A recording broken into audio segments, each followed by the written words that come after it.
My cheating fiancé texted a week before the wedding. Remind me of the date? I replied, don't worry about it.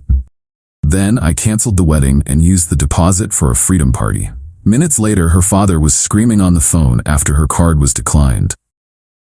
I'm Matthew, 32 male. I feel like I need to write this all down to prove to myself that it actually happened. It all started last Tuesday, T-7 days until the wedding. I was sitting at my desk, surrounded by seating charts and vendor contracts, trying to wrangle the final details of what was supposed to be the best day of my life. For the past year, my relationship with my fiancée, Lisa, 29, had felt off. There was a distance I couldn't bridge. Late nights she was vague about, her phone guarded like it was the key to a fortress. Every time I tried to talk about it, she'd turn it around on me. I was being insecure. I was letting the wedding stress get to me. I loved her, so I chose to believe her. The wedding planning itself was a second full-time job, mostly because her parents, Anthony and Margaret, viewed our marriage as their personal social event. Their taste was impeccable and incredibly expensive. I was footing the majority of the bill, a fact they were more than happy to leverage. To make things easier, I had added Lisa as an authorized user to one of my credit cards, designated strictly for wedding expenses. That was my first mistake. So Tuesday afternoon, my phone buzzes, a text from Lisa. I was expecting a question about flowers or music. What I got knocked the wind out of me. Hey, random question lol, but remind me of the date for the wedding again. I read it once, then twice. My heart didn't just sink, it plummeted. It felt like the floor had vanished beneath my feet. There was no follow-up text. No JK, it was real. This wasn't just forgetting a detail. This was the sign of someone so profoundly disengaged, so utterly absent from our shared life, that she didn't know the date of her own wedding. A week away. My first feeling wasn't anger. It was a dizzying, sickening wave of vertigo. I stumbled to the kitchen and gripped the counter, my knuckles white. There has to be another explanation, I thought. A weird joke? A typo? But I knew. In my gut, I knew this was the key to the locked room I'd been too scared to open for the last year. For 5 years, I had respected her privacy. But standing there with that text burning a hole in my mind, respect felt like a luxury I could no longer afford. I walked on unsteady legs to the living room where our shared tablet was charging. Her phone was synced to it. My hand was trembling so much I mistyped her password twice. On the third try, it opened. Her message history came up, and there it was. A long thread with a man named Daniel. I scrolled, my breath catching in my chest. It was all there, months of it. Plans for secret meetups, photos I'll never be able to unsee. Talk of their future. One message from him sent the night before read, "You really going through with this wedding? Just leave him already." Her reply, sent less than an hour before she texted me, sealed it. I have to. It's too complicated to explain, but after, it'll be our time, I promise. The sickness I felt turned into something else. The chaotic, churning emotions inside me began to cool, to crystallize into a single, hard point of clarity. It was the kind of calm that comes after the storm has already destroyed everything. The damage was done. All that was left was to deal with the wreckage. My hands were steady now. My first action was to reply to her text. Don't worry about it. My second action was to call the venue. A beautiful, historic estate that cost a fortune. I spoke to the manager, Betty. My voice was hollow, but polite. I explained the wedding was canceled.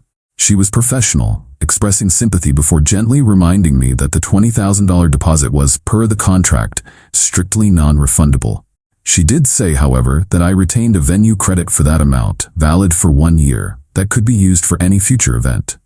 At that moment, I couldn't imagine ever throwing a party again. I just said thank you, I'll keep that in mind, and ended the call. My third action was to call my credit card company. I told the representative that my card had been compromised and that an authorized user needed to be removed immediately. I gave her Lisa's name. She confirmed Lisa's card would be declined from that moment forward and that a new card with a new number was on its way to me. I then began the heartbreaking process of calling my parents, my sister, and my groomsmen to tell them the wedding was off. Before I could get through that list, my phone rang. The caller ID was Anthony. I took a deep breath and answered, "Hello? Matthew, what in God's name is going on?" It wasn't a question. It was an accusation, fired through the phone at full volume. Margaret's card was just declined. Declined at the tailor's. She was paying for my final fitting. Are you trying to humiliate us? I held the phone an inch from my ear. Hello, Anthony, I said, my voice devoid of any emotion. There's no stunt. The wedding is canceled. That card was for wedding expenses. There is no wedding. The card is no longer active. There was a strangled, sputtering sound. What do you mean canceled? You can't just cancel. We have people flying in. The announcements have been made. Yes, I can, I said, the cold clarity holding me steady. It's done. I hung up before he could respond. The silence in my apartment was deafening.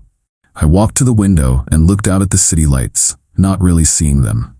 The adrenaline was fading, leaving a vast, empty space behind. The storm was just beginning. Update 1. Thank you all for the comments and DMs. I've read every one. It's strange how messages from strangers on the internet can make you feel less alone, but they do. The 24 hours after my original post were a siege. My phone was bombarded with calls and texts from Lisa, her parents, her siblings, her aunts. I put it on Do Not Disturb and let them scream into the void. Lisa eventually came to my apartment and banged on the door for nearly an hour. I sat on my couch, listening. The cycle was predictable. Pleading, Matthew, baby, please talk to me. Confusion, I don't understand what's happening. Anger, you can't just do this. Open the door. And finally, manipulative sobs, you're breaking my heart. How can you be so cruel? Later, a long email from Margaret arrived. It was a masterclass in narcissistic rage disguised as maternal concern. It detailed the immense humiliation I was causing their family, the significant emotional distress I was putting Lisa through, and the colossal financial inconvenience of it all. The final paragraph read, I don't know what's gotten into you, Matthew, but this selfish tantrum has gone on long enough. You are a grown man. You need to fix what you broke, and you need to do it now. Our family's reputation is on the line. My selfish tantrum. That's when I knew they were launching a PR campaign. This was confirmed when my sister Sandra called. Lisa's bridesmaids were messaging her and other mutual friends. The story was that I'd had a sudden dramatic breakdown. I got cold feet and was acting erratically, leaving poor Lisa heartbroken and abandoned at the altar. They were painting me as unstable to save face. That night, my groomsmen and Sandra came over. They brought pizza and whiskey. We sat around my living room, and for the first time, I let it all out. They didn't just offer platitudes, they got angry for me. My best man Mark pointed at the phone, which was still lighting up intermittently. You can't just hide. These people are trying to rewrite history with you as the villain. You have to get ahead of it. Sandra added, and what about that venue credit? That's 20 grand of your money just sitting there. Don't let them have the satisfaction of you wasting it. We should throw a party, a freedom party, celebrate the day you saved yourself. The idea, which seemed insane to me hours before, suddenly felt right. It felt like taking back the narrative. The next morning, I called Betty at the venue. The original date was, as expected, impossible to book on short notice. But she had an opening 3 weeks from now. I booked it. Matthew Palooza was officially on the calendar. Fueled by a new resolve, I spent the rest of the day on a different kind of project. I wasn't just going to defend myself. I was going to get a full accounting of the wreckage. I spent hours combing through the last 6 months of my credit card statements. The wedding expense card. The charges were staggering. Thousands of dollars at high-end spas, boutiques, and restaurants that had nothing to do with any wedding. Then I found it. A charge from 3 weeks ago. A high-end furniture gallery. The amount was $9,000. I called the gallery, gave them my name and the transaction date. The clerk was very helpful. Ah, yes, Mr. My last name, she said. The dining set.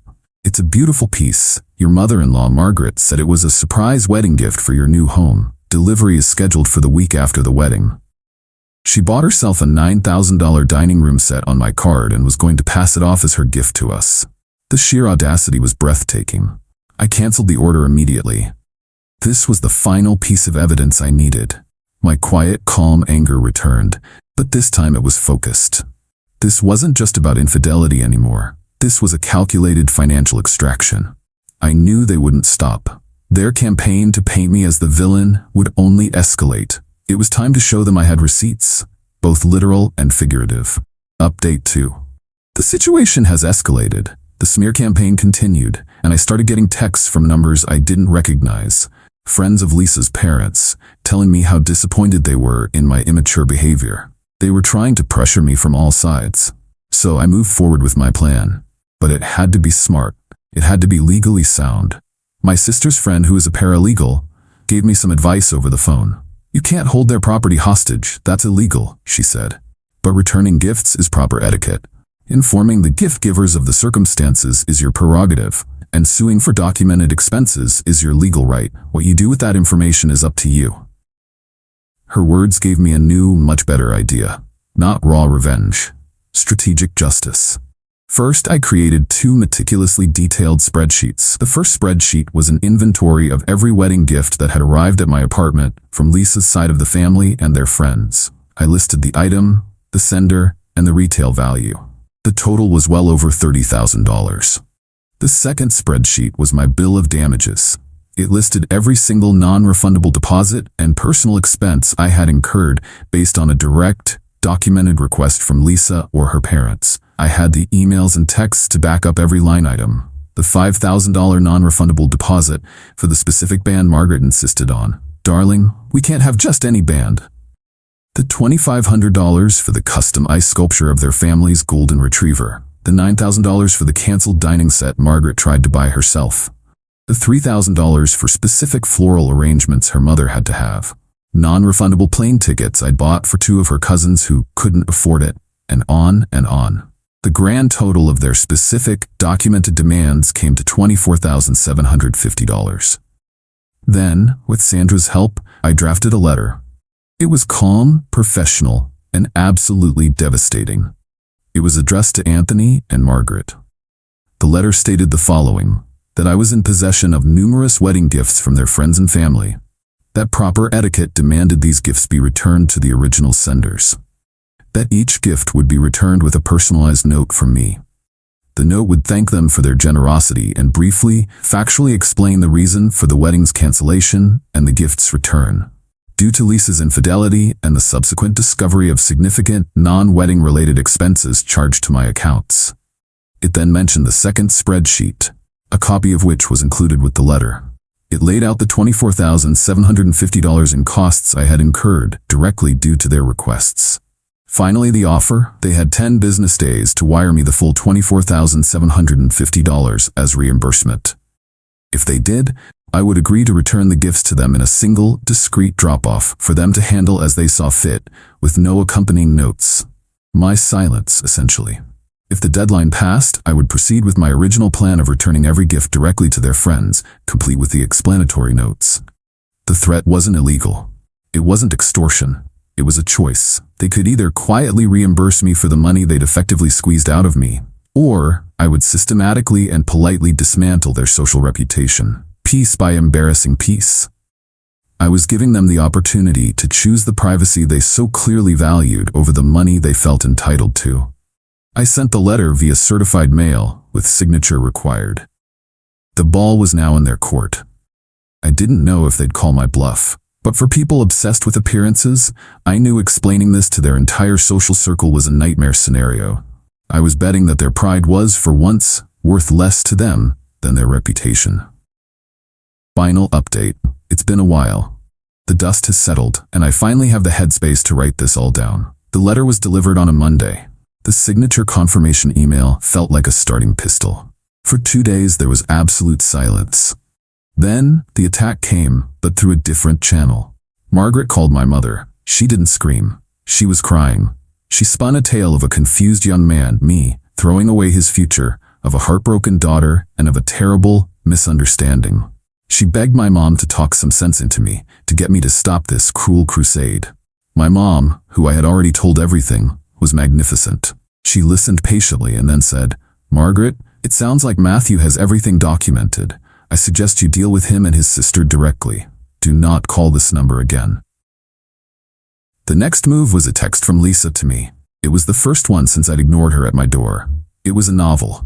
It rambled from, "I know I messed up, but I love you," to, "My parents are going crazy, you're destroying our family," to, "Daniel meant nothing."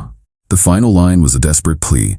"Please, just send the gifts back to me. We can figure out the money later. Don't do this to them." This was the crack in the facade I was waiting for. She was scared. Not for me, not for us, but of the social blast radius. I didn't reply. On the ninth day, with one business day to spare, my phone buzzed with an email alert from my bank. You have received an incoming wire transfer.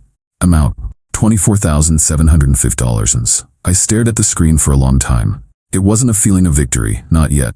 It was a heavy, profound sense of finality. They had paid for my silence. They chose reputation over pride. I transferred the money to a new savings account I labeled Escape Fund. As promised, I did not send the letters. Sandra coordinated with Margaret for the exchange. They were to bring a U-Haul to a storage facility near my apartment.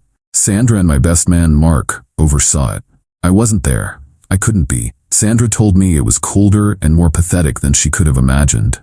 Anthony and Margaret didn't speak a word. They moved like robots, loading boxes, their faces tight with fury and humiliation.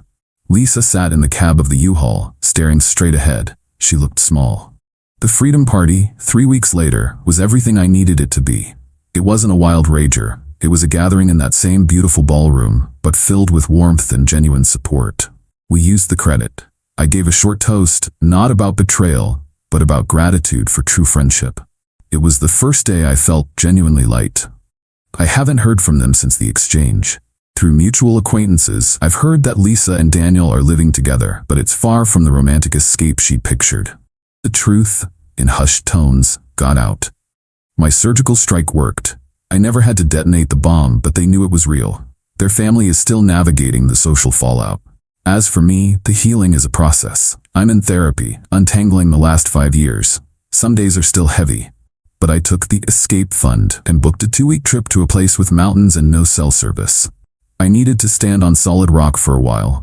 The experience taught me a hard lesson about listening to my gut and that sometimes the most satisfying justice isn't loud and explosive, but quiet, precise, and documented. I'm scarred, but I'm free. And I'm finally, truly okay. Thank you all for being a part of this bizarre chapter. It's time to close this account and start the next one.